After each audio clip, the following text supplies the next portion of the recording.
Welcome back नाज़रीन, चलते हैं हम अपने प्रोग्राम की जानिब। जी सर, आप बता रहे थे। तो मैं आपको यही बता रहा था ब्रेक से पहले कि वो डिटर्मिनेशन का तरीक़ेकार ये होता है कि वो स्पेसिफिक एरिया को एग्जामिन किया जाता है कि वहाँ पे रेंट क्या चल रहा है। इधर अगर वो 20-22 हज़ार रुपये से रिलेटेड है और आपका मालिक मकान आपसे डिमांड कर रहा है उससे डबल या ट्रिपल या अपनी मन चाहत की कोई उन्होंने अमाउंट बनाया हुआ है, तो नेचुरली फिर कोर्ट उनको पाबंद करता है कि आप मार्केट से रिलेटेड जो मार्केट में रेंट चल रहा है आप उसी को फॉलो करें, आप उससे तजावुज़ नहीं कर सकते हैं। और तजावुज़ करने की सूरत में चूँकि आपने दरवाज़ा तो रेंट कंट्रोलर का खटखटा दिया है, तो फिर वो कानून के हवाले से फिर आपको आपके मालिक मकान को डील करेगा उसी हवाले से। एग्रीमेंट भी तो बना हुआ है जिसमें लिखा हुआ होता है कि ये रेंट पे करना है, तो वो कैसे बढ़ा सकता है? बिल्कुल, देखें मसला ये होता है कि रेंट एग्रीमेंट बन चुका है और उसमें एक शिक ये भी होती है कि सालाना आपने इतने परसेंट में से अमूमी तौर पे अगर देखा गया है, अगर आप इसको रेंट एग्रीमेंट से उठाएं मार्केट से रिलेटेड, तो 10% का उसमें इंक्रीमेंट होता है ईयरली, एनुअली, सही है। लेकिन कुछ अब देखिए किसी के जहन में कोई लालच आ जाए या खुदा ना खासा किसी के जहन में कोई मतलब एक फतूर आ जाए तो उसको किस तरह से दूर किया जा सकता है। लेकिन अब वो किराएदार जो पूरी फैमिली के साथ अपने उस घर में, उस पोर्शन में या उस दुकान में सेटल्ड है, अपना दुकान है तो फिर कारोबार कर रहा है, और अगर कंपाउंड लिया हुआ है, कोई गराज लिया हुआ है, किसी किस्म का कोई उसके पास और मामला आते हैं, तो अपना ज़ाहिरी बात उसका बिज़नेस प्रोफेशन उससे रिलेटेड है। और अगर इसी को ले लें आप घर से रिलेटेड, तो नेचुरली उसकी बीवी बच्चे स्कूलिंग लेना देना मामला सारे उससे रिलेटेड है। तो आप किसी को एक झटके में कैसे अपनी उस बुनियादों को हिला सकते हैं। तो बेसिकली अगर ये बेसिकली देखें ये तो बाई चांस है, ये वैसे मतलब इतना ऐसा होता नहीं कि रोज़मर्रा के ये इश्यूज़ होते हैं, ये कभी ना कभी ऑल ऑफ अ सडन कभी फोर्टनाइटली कोई इश्यूज़ क्रिएट हो जाए। लेकिन देखिए कानून तो आपको कवर कर रहा है, कानून तो आपको एक प्लेटफॉर्म मुहैया कर रहा है कि अगर आपके साथ ये वाली प्रॉब्लम आ जाए तो डिटर्मिनेशन का अगर इशू आए, रेंटल डिटर्मिनेशन का, तो ये आपको एड्रेस कौन करेगा इस तकलीफ को। तो ये बेसिकली इसका मकसद ये है। जी सर, लैंड से क्या मुराद है? लैंड, मैं कानून की किताब से आपको बताता हूँ कि लैंड की डेफिनेशन बेसिकली है क्या। लैंड कहते हैं any land except agricultural land, ज़राई ज़मीन छोड़ के जो भी लैंड है इस सूबे की, वो SRPO 1979 के अंडर आती है। तो मैं समझता हूँ कि जो भी एग्रीकल्चरल, अब हम अपने KMC आपकी जो मेट्रोपॉलिटन सिटी है जैसे हमारी कराची, या इस तरीके से जो मेट्रोपॉलिटन अथॉरिटीज़ हैं, KDA है, LDA है, MDA है, डिफरेंट जो, तो बेसिकली जो SRPO है ये इन कॉरपोरेशनल सोसाइटीज़ पे इस पे एक्ट अपॉन होता है। एग्रीकल्चरल जो ज़मीन है इस पे आपका ये कानून नाफिज नहीं होता, क्योंकि जो एग्रीकल्चर वाले इश्यूज़ हैं तो बिल्कुल अलग है। वो तो ज़राई ज़मीन है, ठेके पे लेना है, उसकी काश्त करनी है, क्रॉप निकलेगा, साल की कटाई है, वो मामला अलग है, वो ठेके वाले मामला हैं, क्योंकि उसमें ये SRPO बेसिकली जाता ही नहीं है। तो SRPO जिस चीज़ों पे लागू होता है वो आपका नॉन एग्रीकल्चरल लैंड जितना भी सिंध का, उस पे ये होता है। अब आप देख लें उसमें गोदाम है, दुकानें हैं, घर हैं, पोर्शन है, फ्लैट है, किसी भी किस्म की जो प्रेमिसेस आपकी एग्रीकल्चरल लैंड से हटके आए वो SRPO के अंडर बैनर आती है। और लैंडलॉर्ड से क्या मुराद है? Basically landlord is the basic lawful owner of the premises.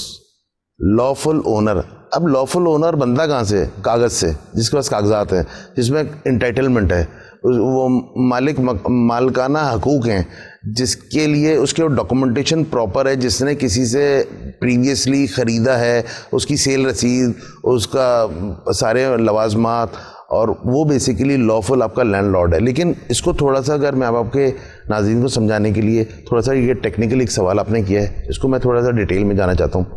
Landlord basically तो कानून की किताब से वो है जो ओनरशिप जिसके नाम आती है, जो ओनर है उस प्रेमिसेस का, either the premises is like shop और एनी होम, कोई भी आपका। लेकिन जो आपका किराया वसूल करता है वो भी लैंडलॉर्ड की उस ज़ुमरे में आता है, क्योंकि उसको special of power of attorney मालिक की तरफ से दी गई होती है कि आप मेरे पीछे, आप मेरी गैर मौजूदगी में ये रेंट आप ये कलेक्ट कर सकते हैं।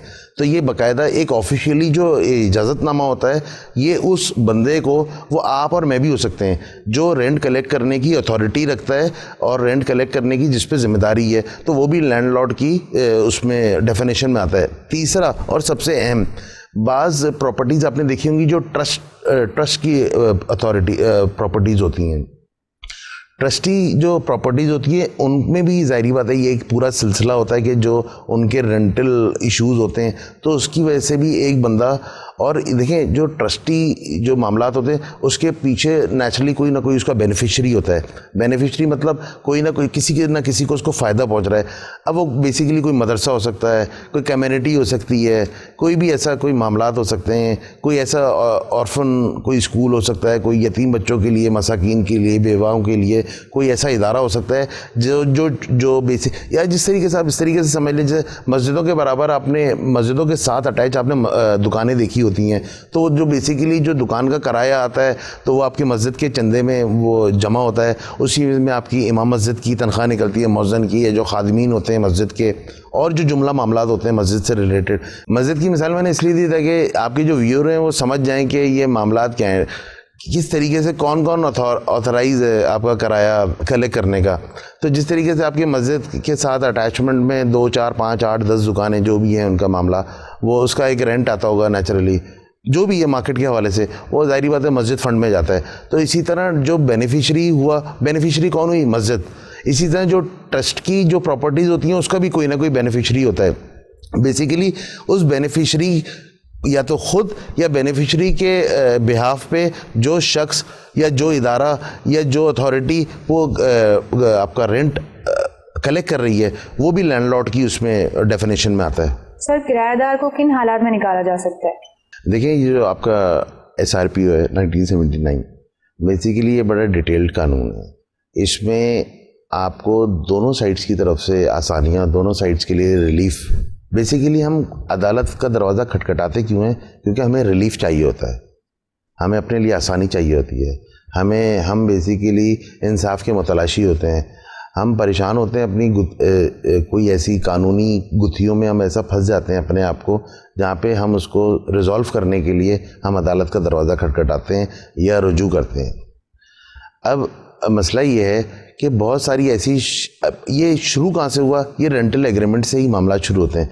चूँकि आपने उस वक़्त रेंटल एग्रीमेंट में खुशगवार माहौल में अपने वो मसले मसाइल, आपने अपनी वो टर्म्स एंड कंडीशन, आपने अपनी वो शराइत उसमें मेंशन डाउन नहीं की हुई होती, जिसकी वजह से अब आपको तकलीफ़ का सामना करना पड़ता है और ये एक तनाज़े की सूरत अख्तियार कर लेता है। ये तनाज़ा तमाशा बन जाता है, तमाशा एक बलवे की सूरत में आता है और ये दो फैमिलीज़ को या दो घरों के अंदर एक परेशानी क्रिएट कर देता है, जिसमें थाना पुलिस कचहरी फिर इन्वॉल्व हो जाती है। अब आप बेसिकली मैं आपके नाज़रीन को बताता चलूँ किन हालात में आप अपने किराएदार को निकाल सकते हैं। देखिए, निकालने का एक प्रॉपर एक तरीका है। जैसे एक कॉन्ट्रैक्ट साइनिंग आपका हुआ था बिफोर आपकी उसके वो आपके प्रीमिसेस में आके रहना शुरू हुआ, उसकी कॉन्ट्रैक्ट साइनिंग हुई एग्रीमेंट की मद में। इसी तरीके से एक नोटिस जारी होता है जिसमें आप उसको अपनी किसी किस्म की प्रॉब्लम या पर्सनल आप अपनी विश बता के आप उसको अपने घर को खाली करने का आप उसको नोटिस कर सकते हैं।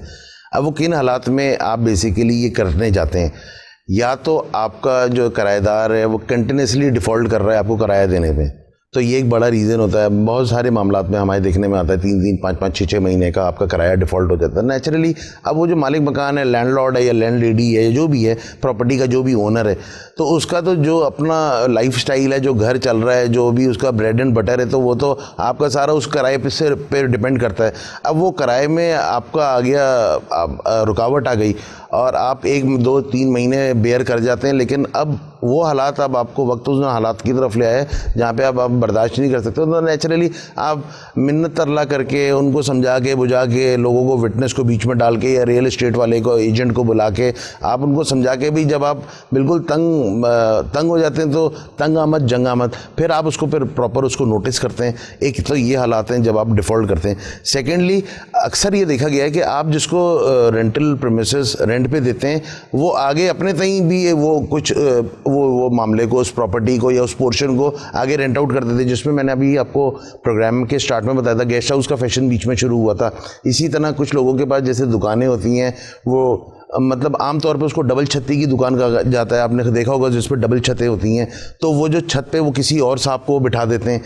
देखिए, बिठाना खुदा ना खास्ता कोई गुनाह नहीं है, लेकिन मालिक मकान की इंटेंशन की इजाज़त के बगैर आप उसको अपनी पर्सनल इंटेंशन या अपने किसी फ़ायदे के लिए, अपने किसी पर्सनल बेनिफिट के लिए अगर आप उस प्रेमिसेस को देते हैं तो वो देखें कानून के खिलाफ है, वो एक जुर्म है। वो देखें, और देखिए ये होता कब है, ये रेंटल एग्रीमेंट के स्टार्ट में बेसिकली ये चीज़ हो जानी चाहिए, लेकिन चूंकि रेंटल एग्रीमेंट पे हम वो उस चीज़ को, शिक को, उस टर्म्स एंड कंडीशंस को डालते ही नहीं, तो ये चीज़ें फिर हमें परेशानी का बाइस हमारे लिए बनती हैं।